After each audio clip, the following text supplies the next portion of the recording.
So in the past, I've already made a tier list on the Resident Evil 5 weapons, and today I kind of wanted to do a fun little video, so I decided to take it upon myself to do the Resident Evil 2 Remake weapons tier list.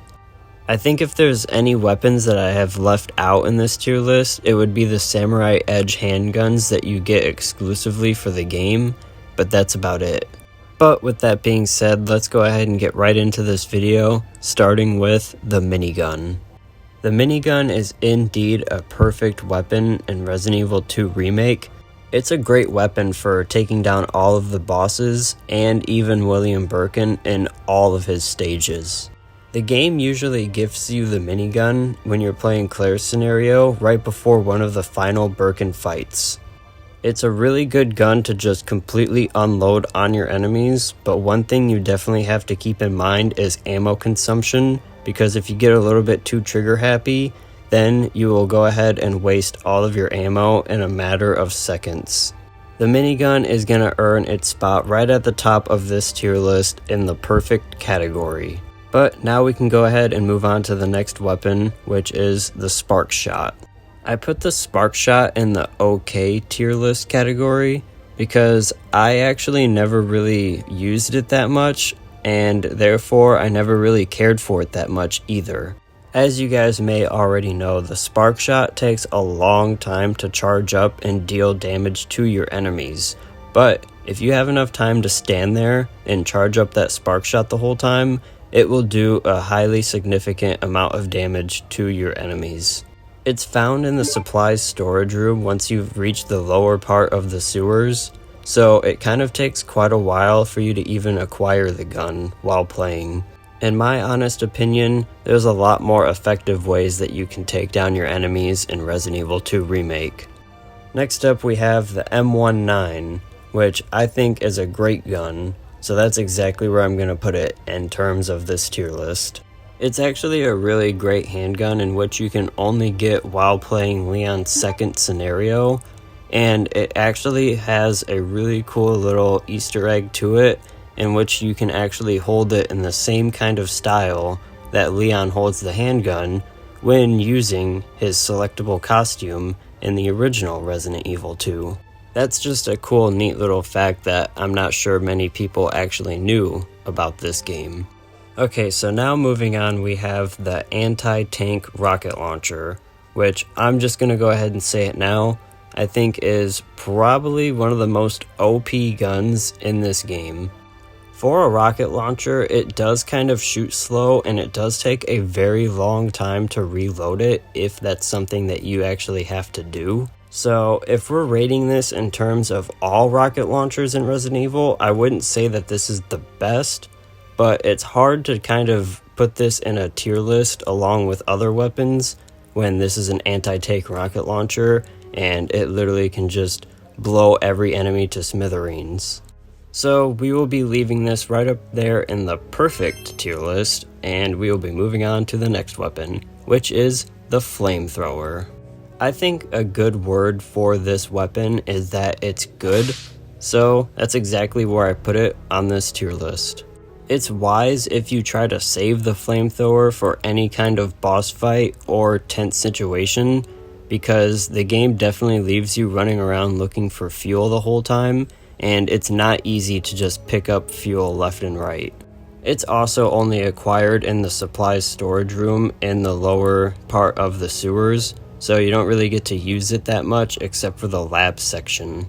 Next up is going to be the only weapon that I'm going to be putting in the trash category, and that is the combat knife. Quick and simple, it's a sub-weapon, so it's hard to kind of put this in a tier list along with all of these other badass weapons. And speaking of which, the next weapon is the Lightning Hawk. With the Lightning Hawk, I'm going to have to put it at the top of the great category, as it is easily one of the most powerful weapons that Leon is able to acquire in Resident Evil 2 Remake. It's found in the armory inside of the STARS office in the RPD, so you can actually get it kind of early in your playthrough, and I would recommend doing so as it does pack one heck of a punch. But as great of a weapon as the Lightning Hawk is, The next weapon we'll be moving on to is also a great weapon. It is Claire's Quick Draw Army. The Quick Draw Army is only obtainable in Claire's second run, and it only takes the high caliber handgun ammo. If you are playing Claire's second run, it is definitely ideal to be using the Quick Draw Army instead of the other handgun that you could be using as Claire. But you do have to make sure that you're able to find high caliber handgun ammo instead of the normal handgun ammo. When using it without infinite ammo, of course, it does take kind of a long time to reload it in between having to use it. So that's like the only takeaway I can think about it. Now we will be talking about the other rocket launcher from RE2 Remake. It is the ATM-4. If you are able to acquire this gun, it is only infinite ammo, so that is a big plus. The only thing about it that I can think that makes the anti-tank rocket launcher better than the ATM-4 is that this ATM-4's blast radius is not as strong or as big as the anti-tank rocket launcher. But overall, it is still a very powerful weapon that can take out any boss fight with just one shot, or two if you're playing on hardcore. Next up is the one and only iconic flash grenade. I felt like a reasonable spot for the flash grenade was the good category, because it is a great sub-weapon, but at the end of the day, when we compare it to all these other weapons, that is all it is, a sub-weapon. But it is a really good item for stunning lickers, and if I'm not mistaken, I think it can also stun just about any enemy that is in Resident Evil 2 Remake. But next up on the tier list we have the GM79, which is better known as the grenade launcher. I believe that just in about any Resident Evil game you can find, if you have a grenade launcher, then you can guarantee that you have one of the best weapons in the game. That's why I went ahead and put this grenade launcher right at the top of the tier list in the perfect category. The only thing that's very unfortunate about this grenade launcher that stands out from the rest of Resident Evil games is that this one only comes with flame rounds or acid rounds. It's still a really powerful weapon though nonetheless, and I like to think that it makes the third Birkin fight a lot easier when you're playing as Claire and you have the grenade launcher, opposed to when you're playing as Leon and you only have the shotgun. While playing as Claire, you can find it in the RPD in the security room, but if you choose not to take it, the game will give you it again later on in the lab. This will officially be the last sub-weapon that we have to talk about on this tier list, and it is the hand grenade. I went ahead and put the hand grenade in the OK category because compared to all the other sub-weapons, I actually kind of prefer flash grenades or even the knife. When it comes to getting out of a sticky situation like this one, I'd recommend trying to use a flash grenade or a knife to try and save your hand grenades for the later boss fights. Next up we have Leon's handy starter pistol, the Matilda. The Matilda I had to go ahead and put right in the good category, but besides it being a good weapon, it's really infamous for following Leon around in pretty much every Resident Evil game that he appears in. Now we have the machine gun that you can acquire while playing as Claire Redfield, which is the MQ-11. I put it right there in the good category because it is a really good weapon that you can actually get in the early stages of the game and can go on to be very helpful to you throughout the rest of your playthrough. You can find it in the RPD on the second floor inside the armory, which is located inside of the STARS office. All in all, it's a really good spray weapon, so I'd recommend saving your ammo for it for some of the boss fights or for some of the lickers in the game. Now moving on to our next weapon, which is only exclusive to Claire Redfield, it is the SLS-60. I put it right there in the great category, which is really fitting for this gun as it can shoot the high-powered rounds and the normal handgun rounds.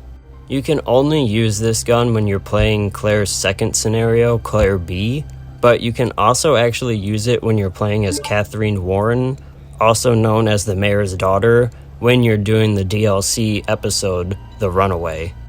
It is a super powerful weapon, and it's really good to have if you don't have any kind of magnums, like the Lightning Hawk.